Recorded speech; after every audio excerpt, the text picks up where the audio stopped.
one day I promise I'm gonna remember to do an intro before I'm halfway done with the video.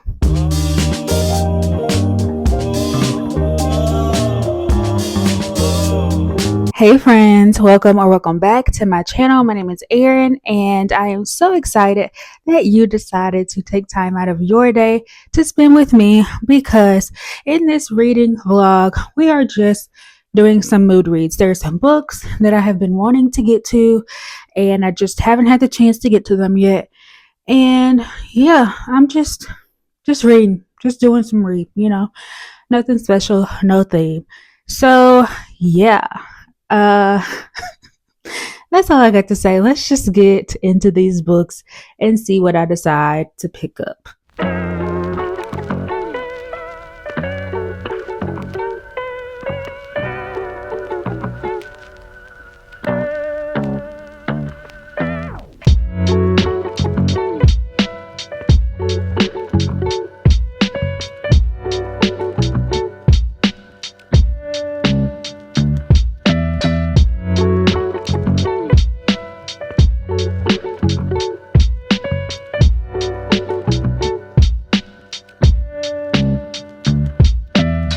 Okay, y'all. So I'm about 140 pages into Immortal Dark, and I think I have thoughts. Okay, so in Immortal Dark, we are following Kaiden Adane, who has lost her sister June. Kaiden comes from a family who has, for one reason or another, decided to be in companionship with vampires. And Kaiden thinks that the vampire who has been sworn to their family is the person that is responsible for June's disappearance. And this person is Sasinios Sagad. Okay.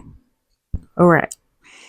And so Kaiden has done some very terrible things to find out answers about her sister June, and her search has kind of led her to Uxley, I don't know, University, where they teach humans and vampires how to coexist, and this is also how June will gain her inheritance, which is House Adane. And June is, oh, did I say June? I definitely meant Kaiden. This is how Kaiden will inherit House Adane. And she's really doing this out of spite, because if she doesn't attend Uxley University, then Sasinios will inherit House Adane. And of course, she doesn't want that to happen because she thinks he has something to do with the disappearance of her sister. So, yes.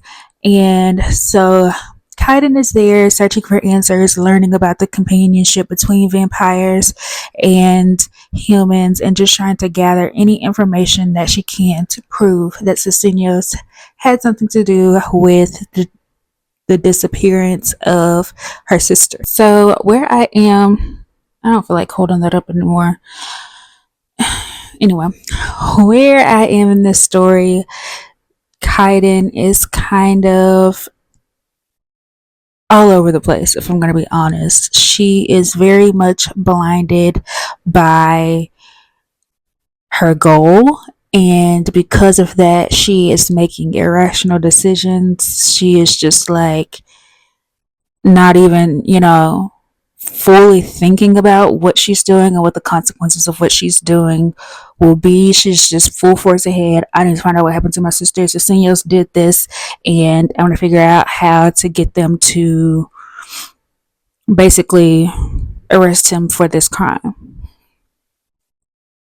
And of course, Sasinios hates Kaiden because she is the only thing standing between him, standing in the way of him inheriting House Adane, which is also weird because humans leaving their legacies to vampires, how did he manage that? There's a lot of moving pieces in this story, and I kind of feel like at this point, Kaiden and Cecinos are just going back and forth and pranking each other and like trying to get the other person to move out of the house because they have to live in the house together.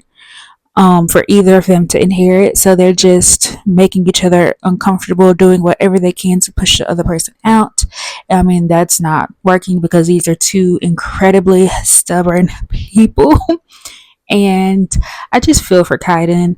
She isn't the most likable person, but I think that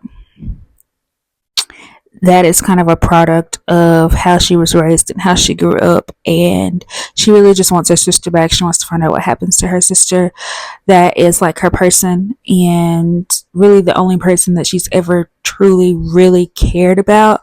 And it's weighing on her heavy because growing up, Kaiden took care of June because June had,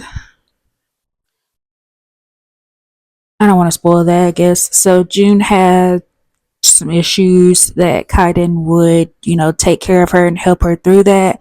And so I guess in a way she felt responsible for June and kind of in a parent like role. And so she feels like June going missing is her fault. And that's why she's, going so hard for it.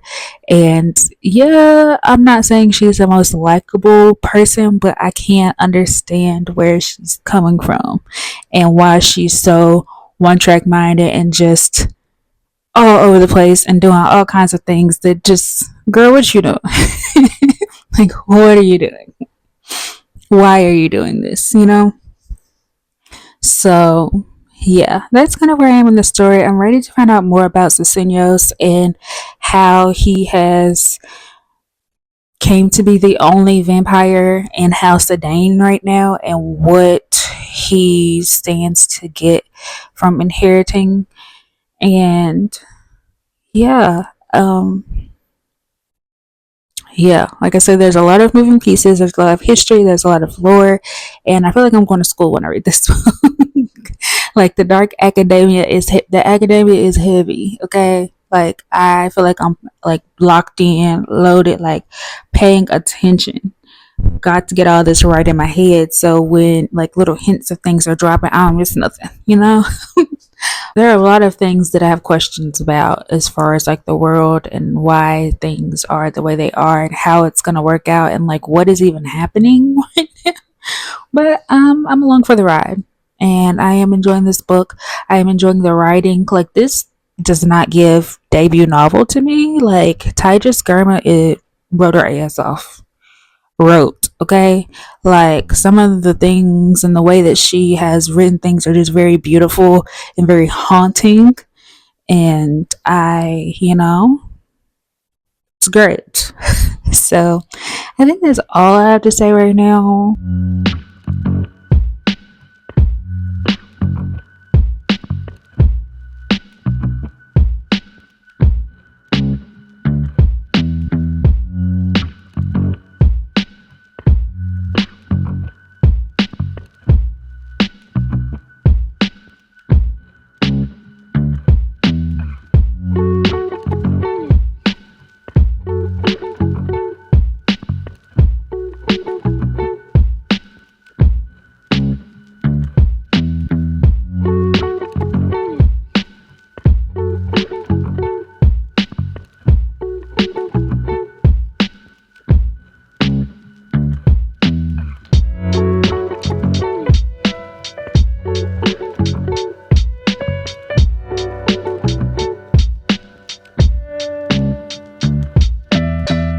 I have just finished Immortal. I can't even talk. I'm so excited. I've just finished Immortal Dark, and one of the best books of the year. Might even be one of the best books I've ever read. Maybe an all time favorite. Y'all. Now, this book, it took me a while to read. about, well, I mean, I have been reading this book for the better part of the past 2 weeks. I just felt the need to take my time with this. And also, like I mentioned, those short chapters were kicking my ass.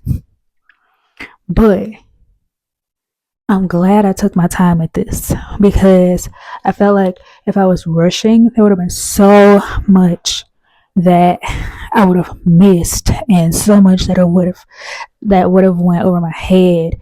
And y'all, it is so hard for me to believe that this is a debut author. But Tigest, you did this.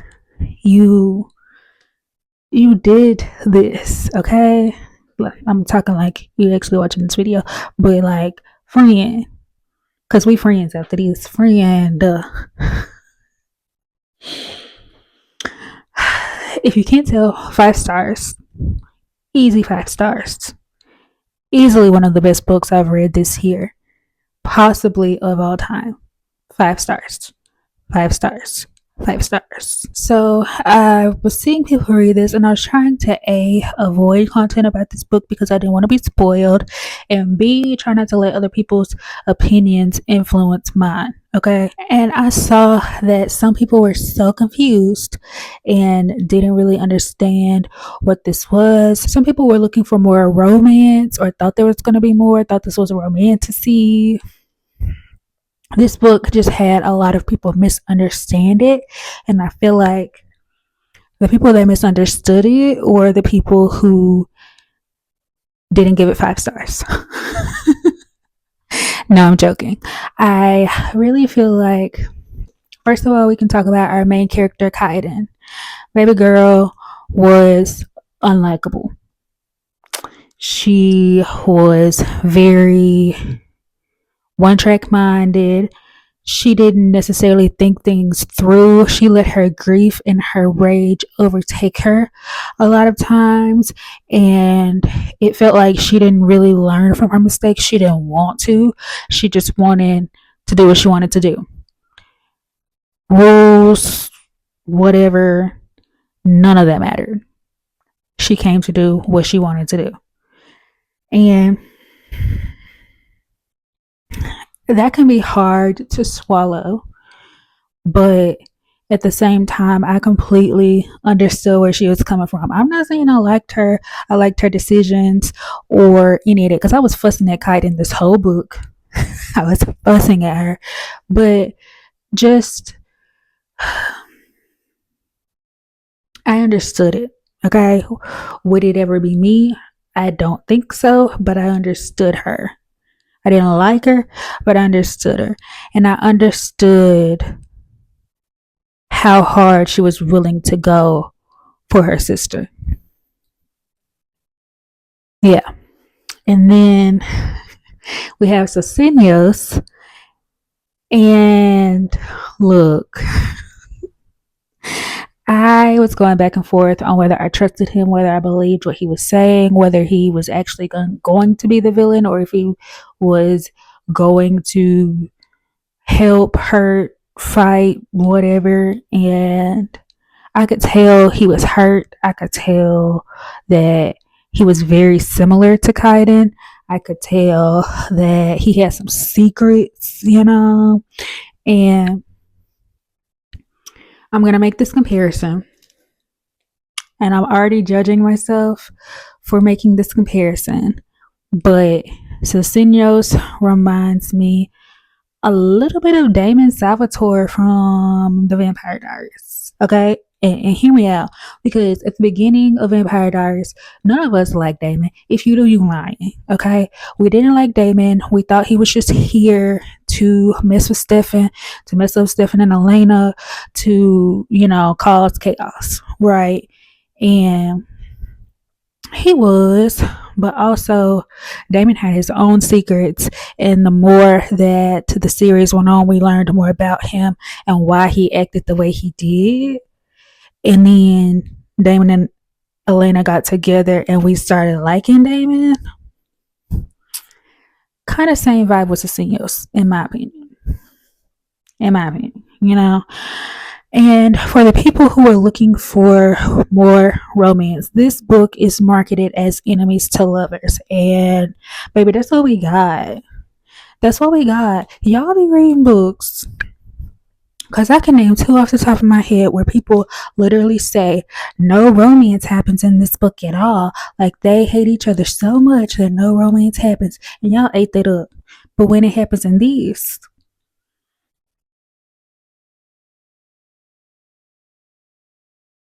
check it. Check it. Okay. No, I think that this is fantasy, and maybe in the second or third book we'll get more romance. But I think the moments that we got were so like, yay, like, oh my God. Like they were so good. And it wasn't even spice, but it was so good. And prepare to be sick of me. This is going in every recommendation video that I can fit it in the same way I yell about Feybound. I'm going to be yelling about Immortal Dark. This is so good. I am so happy right now. Like, I'm so happy. This book was amazing. And I'm going to stop myself now because I feel like I could scream and shout about this book forever. But we have plenty of recommendation videos coming up where I'll get a chance to do that. And also my wrap up. So be prepared to be sick of me and Immortal Dark.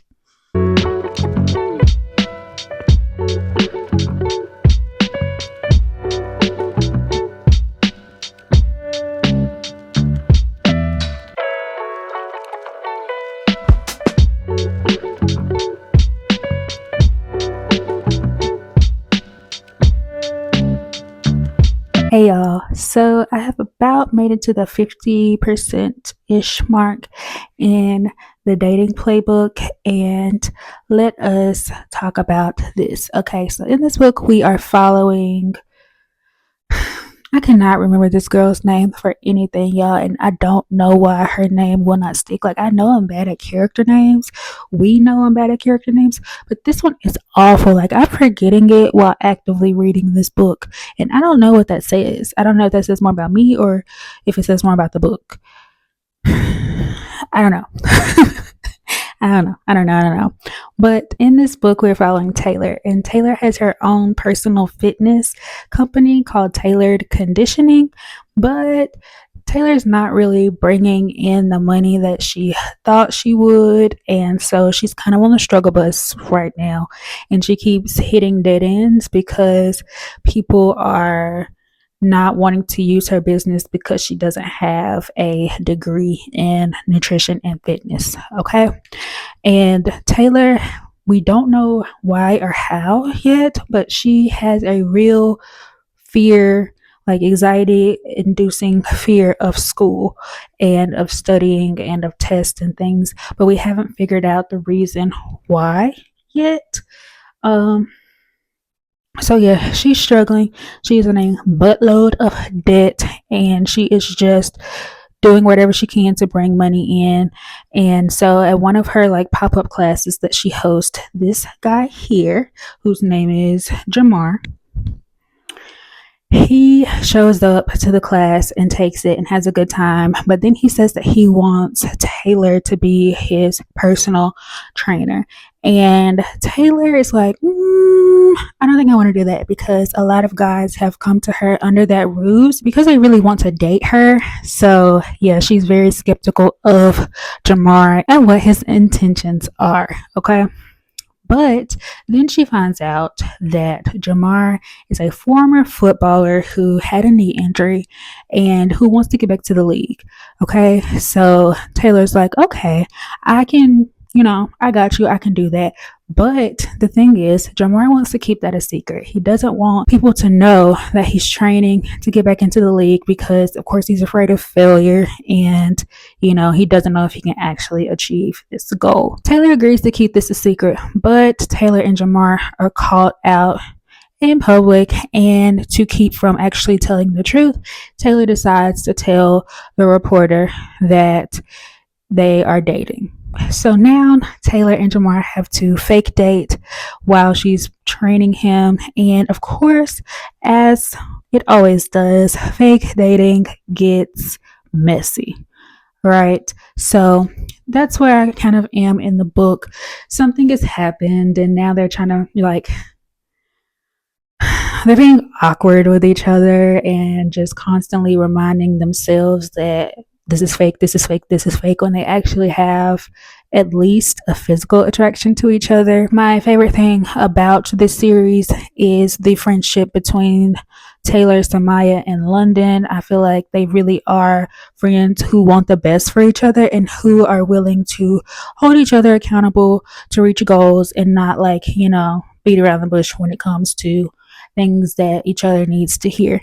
And I love that. I do think that Taylor and Jamar are really cute, and they both have, their I don't want to say baggage, but I can't think of a better name.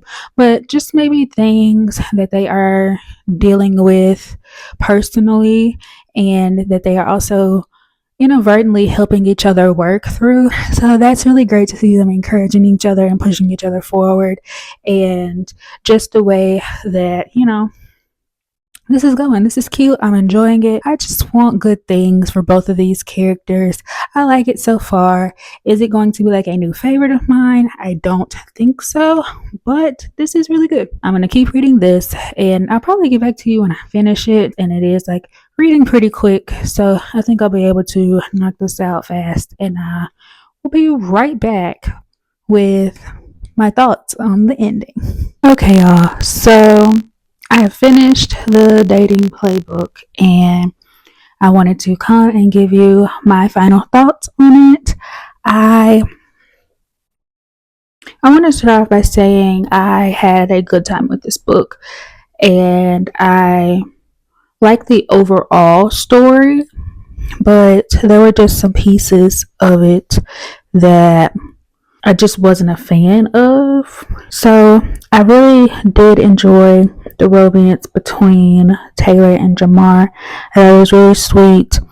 And I thought that the way that they were always honest about situations, or honest about their feelings about situations, even when it would cause awkwardness in the relationship or even blow up the relationship, they still stood behind what they thought and kind of showed each other their flaws and insecurities and made them face them.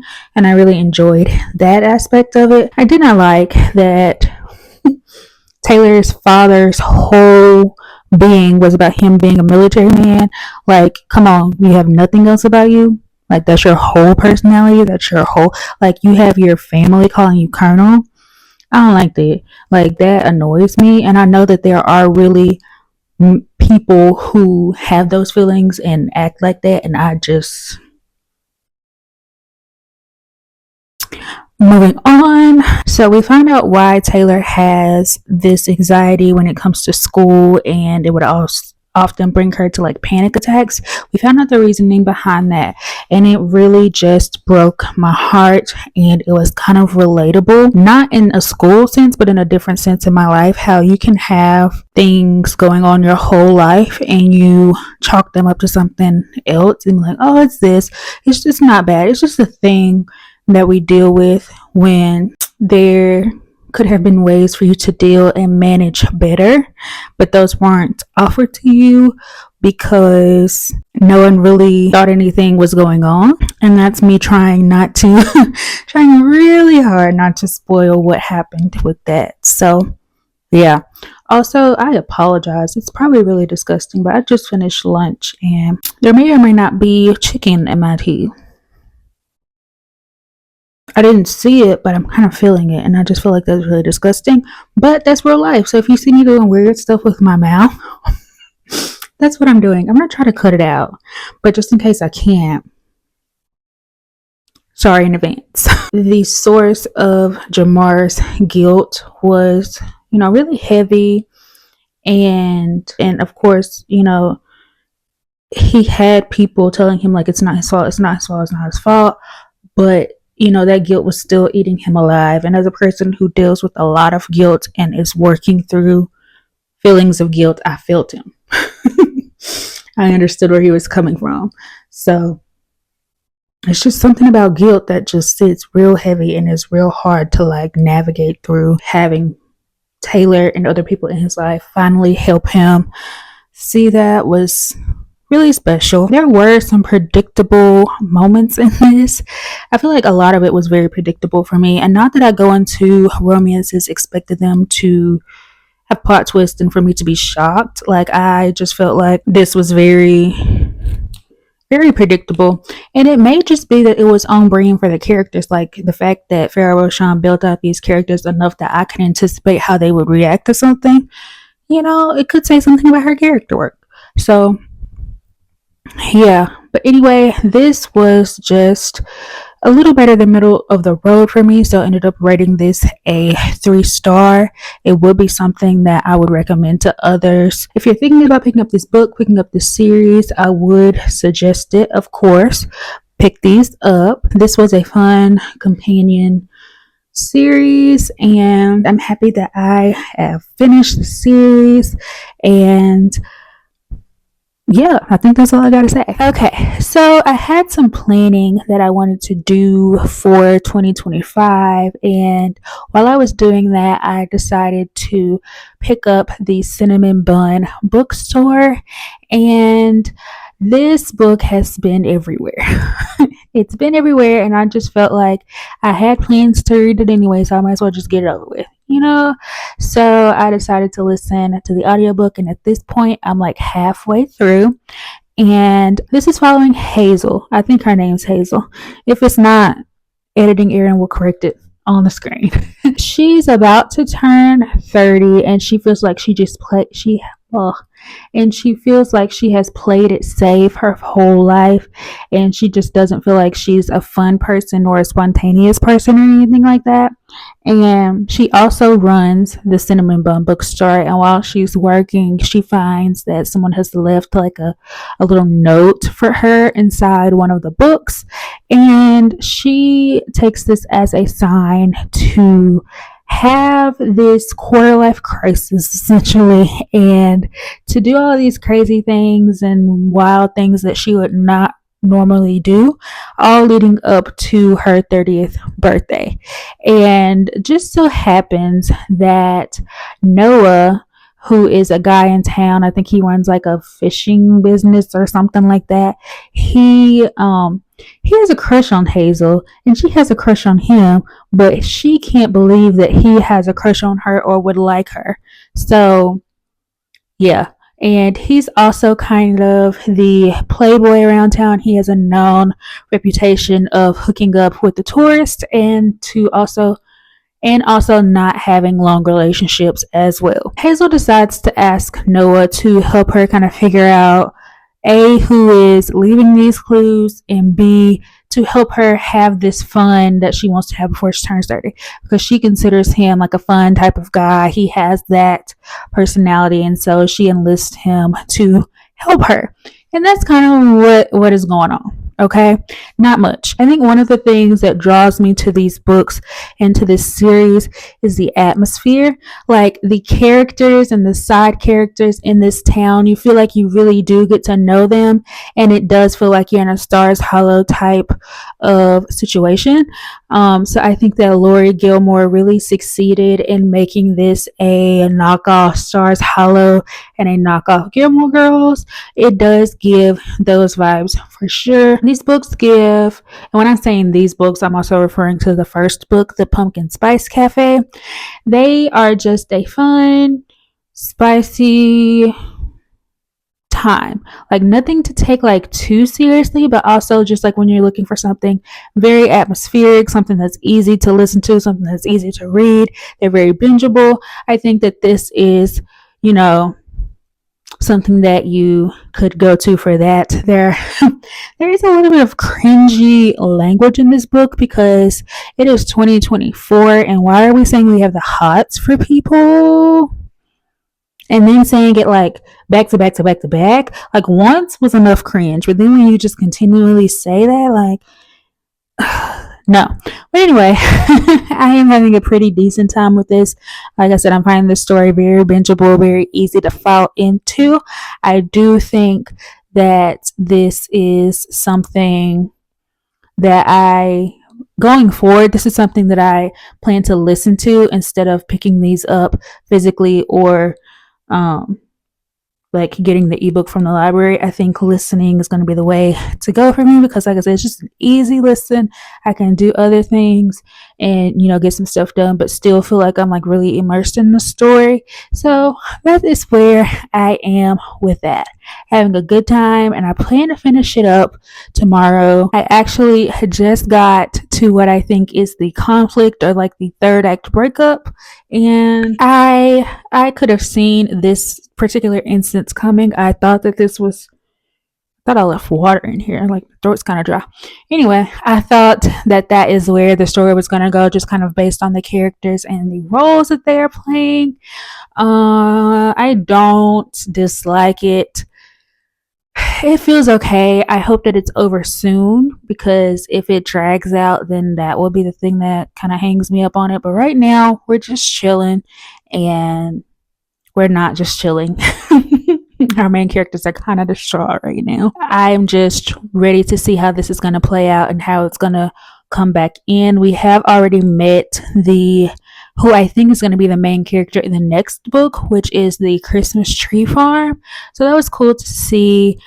She weaves her characters in and out really easily. The two main characters from the Pumpkin Spice Cafe are throughout this as characters, and it's just very seamless in the way that she introduces characters and like keeps them a part of the story, even though they're not the main characters anymore. So I like that.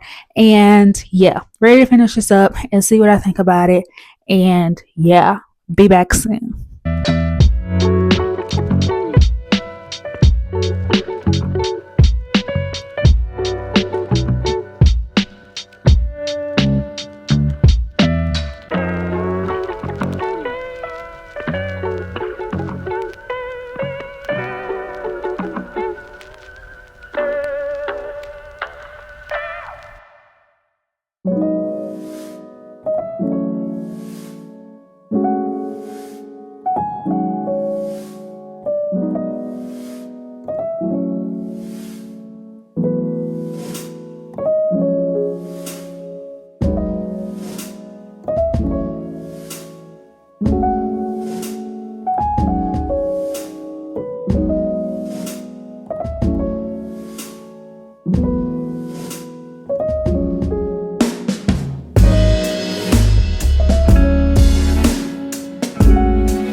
Hey y'all, so I finished the Cinnamon Bun Bookstore, and I don't really think that my thoughts changed from my previous clip.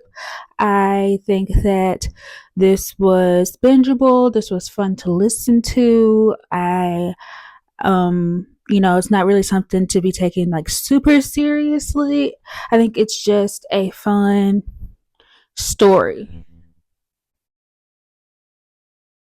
When I tell y'all my camera is always crooked. But anyway, yeah, I had a good time with this. I was wondering though, because as I was listening, I had like maybe 20 minutes left, and the story hadn't really wrapped up. We hadn't gotten to the point where I felt like we were at I didn't feel like we were at a conclusion type, because I feel like usually like the main conflict happens, the couple decides whether or not they're going to be together, and then we kind of get this end section with them as a couple when it comes to romances. And like I said, I had 19 minutes left, and I remember looking at my phone like, we still don't know what's gonna happen. Are we even gonna like get time with them together as a couple? And that's the one thing about romance for me. Like, I know that the story is about the journey to getting to that point, but I would still like to see, get time with the couple as a couple and not just like the ending couple chapters and an epilogue. Like, I really want to see how they work as a couple. Like, I've invested this much time in them. I want to see them happy, you know? It felt like the ending was very rushed, and I don't know. I don't know. I ended up rating this a 3 star.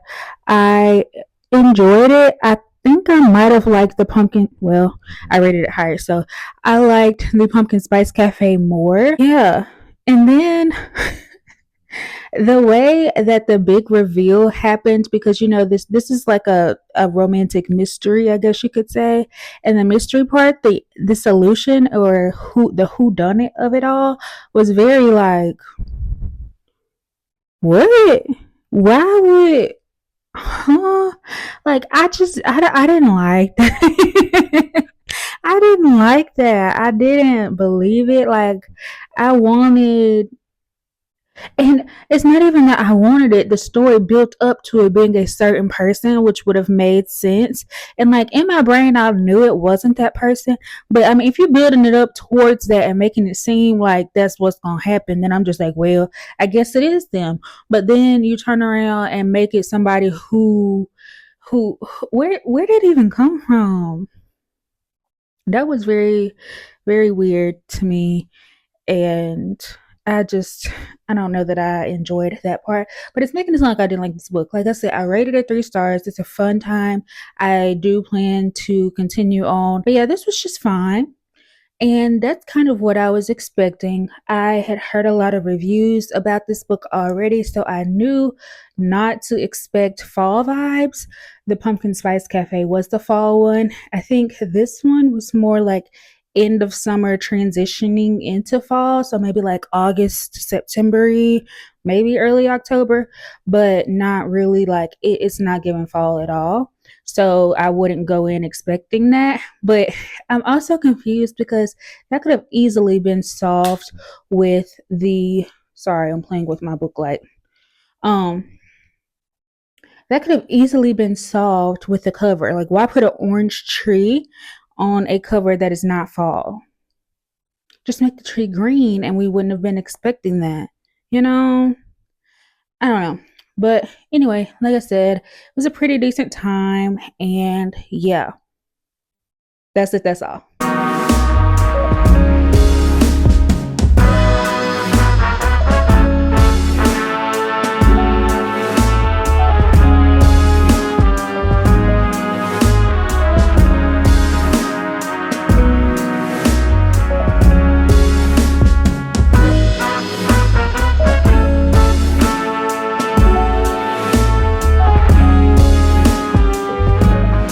Alrighty, so I am about 50% into Phantasma, and I waited so long to update because my thoughts aren't gathered, and they still aren't, but I'm halfway through this book at this point, so I feel like I need to say something, you know?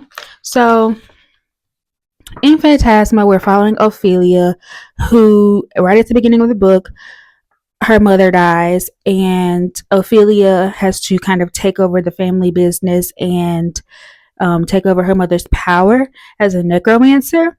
And Ophelia has a younger sister named Genevieve, and she is the one who got to like go out and like have a life outside of the family business, and Ophelia did not. So Ophelia also has OCD, and she calls it the shadow voice in her head that tells her, you know, she has to complete these tasks, or something or something bad is going to happen to her.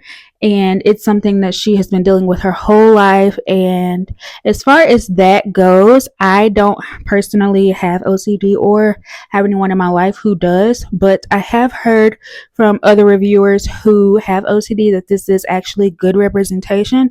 So that's good to know. Good to know. Always good to know that we are getting accurate and good depictions of real life things that people deal with and go through. And so Ophelia and Genevieve find out that their mother had a buttload of debt, and basically they're about to lose their house. Okay.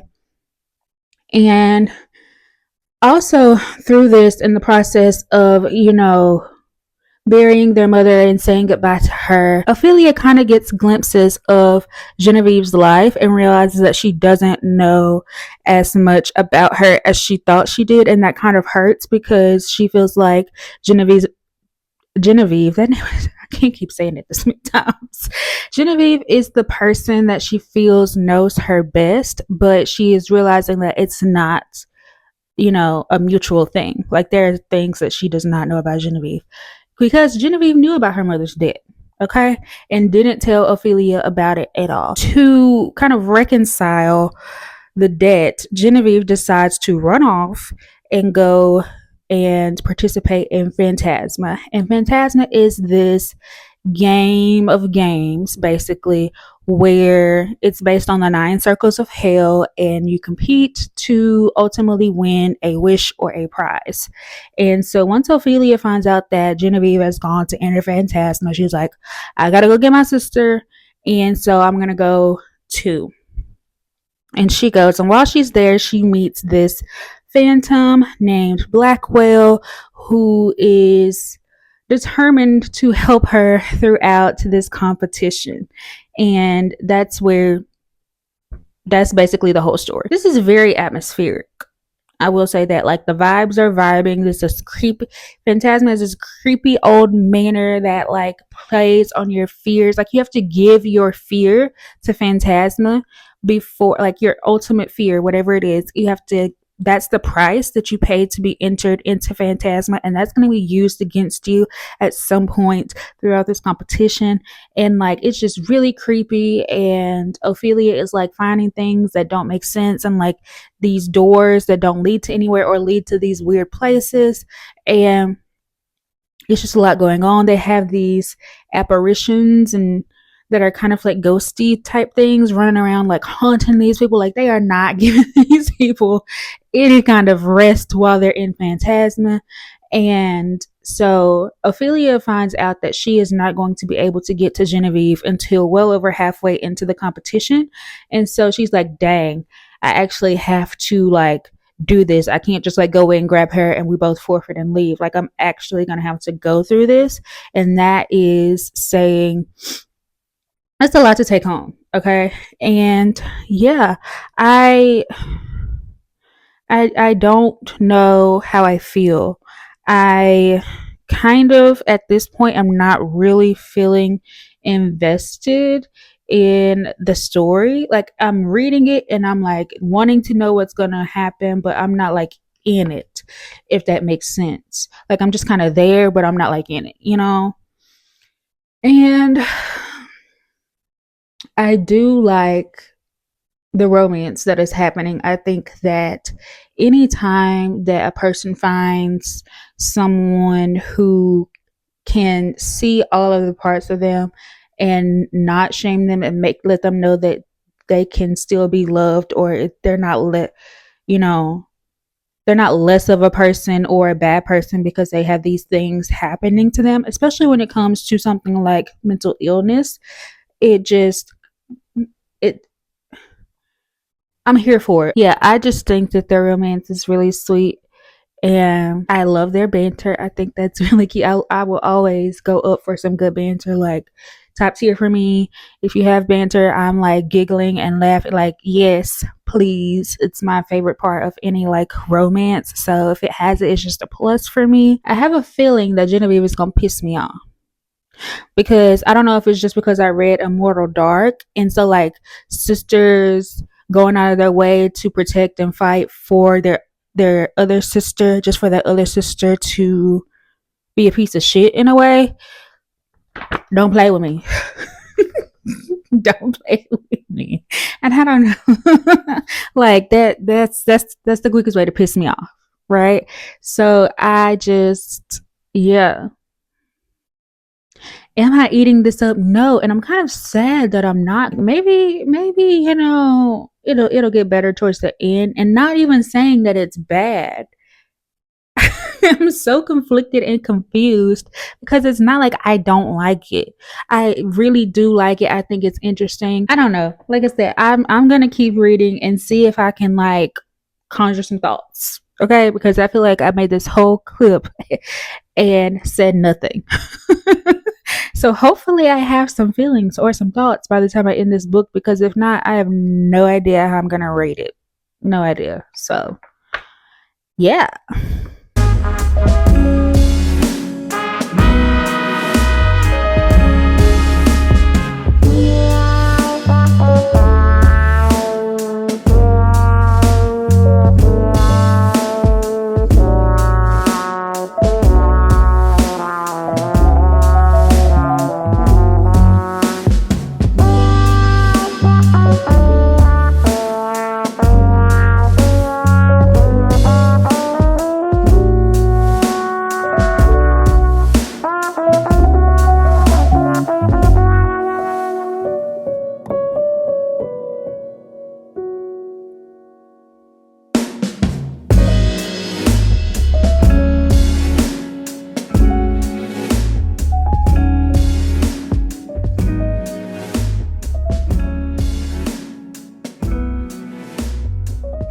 Okay, y'all, don't mind my hair. I just wanted it out of my face, and this is what it's looking like right now. But, it's fine. It's whatever. I'm at home relaxing, okay? And I just finished Phantasma, and I am ready to tell you what I thought about it, okay? So, this was very atmospheric. The whole gothic, creepy mansion thing, I think, really worked for me and for this book and this plot. I think it was fun. I really enjoyed Ophelia and Blackwell and their relationship and the progression of that. I did get slightly, ever so slightly, annoyed with the back and forth. Well, they won't, we shouldn't, but we want to. That kind of got a little bit, like, is you gonna do it or not? Pick one. But other than that, let me tell you about this though. Okay. So when I was reading somewhere in like the first 50% of this, I had this wild theory pop up in my head, and I don't remember the exact moment that it happened, but it was very wild. It was a prediction of who I thought Blackwell was, okay, because his origin and how he got on Phantasma and who he really is all like a mystery until the end of the book. So I had this wild theory, and I was like, what if? And then I shook my head and I was like, nah, that's too wild. That's just kind of far fetched, Erin. Like, that's not what's going to happen. When I tell you that I got to the end of this book and my theory was correct, it made me feel special. And I'm like, okay, so, like, was it obvious? Like, am I like patting myself on the back for figuring out something that I should have figured out? Like, I don't know, but I'm gonna take it. Okay, I'm gonna take it, and I'm proud of myself. And I'm like, yes, okay, Erin, like, you figured that out. I'm so proud, because a lot of the times I'm just like caught up in the story, just vibing out, head empty, no thoughts. And then when the reveal happens, I'm like, I should have seen that coming. And I did not. But this time I saw it coming, and I didn't think that that's where the story was going to go, but that's where it ended up going. And I'm proud of myself. Okay. Yes. And as I was reading this, and in my previous clip, I was very ambivalent. Is that the word? It's a word that's popping up in my head, but I'm not sure if it's actually the correct word. Um, but yeah, I was very like no real feelings towards this book. And like I said, I was enjoying it, but I wasn't like in it, and I just didn't know where my like what I thought about it. I couldn't decide. And so as I kept reading, I felt like this was gonna be like a three and a half. Like, it just, I don't know. Like I said, I was enjoying it, but I wasn't loving it. Maybe that's what I should say. But then that last 20% of this book raised it up for me. The last 20% did what it needed to do, and I was here for it. Like, yes. That fast paced drop, plot twist, all the things happening at once. Like, I love that apparently, because that's what I was in then. I was on my couch this morning and I was like, oh, I got to finish it. Like I was very like casually reading, I need to finish this today. But then once I got 80% in and the plot started plotting, I was like, oh, let me lock in. Let me lock in. I had to like turn the TV off because I was like watching TV at the same time. I was like, no, I gotta focus. I gotta see what's gonna happen because it started doing what I needed it to do. And it was so good and it was so fun. And I am happy that Genevieve didn't piss me off. And, it was just a misunderstanding between sisters. And it wasn't like Genevieve was doing some shady shit. That made me happy. I do think Ophelia deserved her happy ending, and I'm glad my sister got what she wanted. She's kind of released of the shackles of what her legacy, what she thought it was supposed to be, and what her mama was making her feel like she had to do, So that was cool. Speaking of mama, their reveal about their parents. Oh, that was good. They got a good reaction to me. I hate I wasn't recording myself at the moment because the reaction that they got out of me, oh, it was good. It was good. That was good. So anyway, I ended up rating this a 4-star. And like I said, the last 20% of this book really bumped it up a whole star for me because I was just feeling it and I was in it, And so this was a fun time. I will pick up the second book because it is a duology. Now, if it was longer than a duology, I don't know that I would care to continue. But because it is, I do want to see more about Genevieve and see if she can kind of, I don't know, not that I don't like her, but I just don't really care about her. So maybe the second book will make me care about her, So there's that. And yeah. Also, side note, I am really happy about how Cade's story ended in this book. Very happy about that. It was very satisfying. Very satisfying. But anyway, yes, I had a great time with this. I would recommend this, and I'm excited that I finally got around to reading it.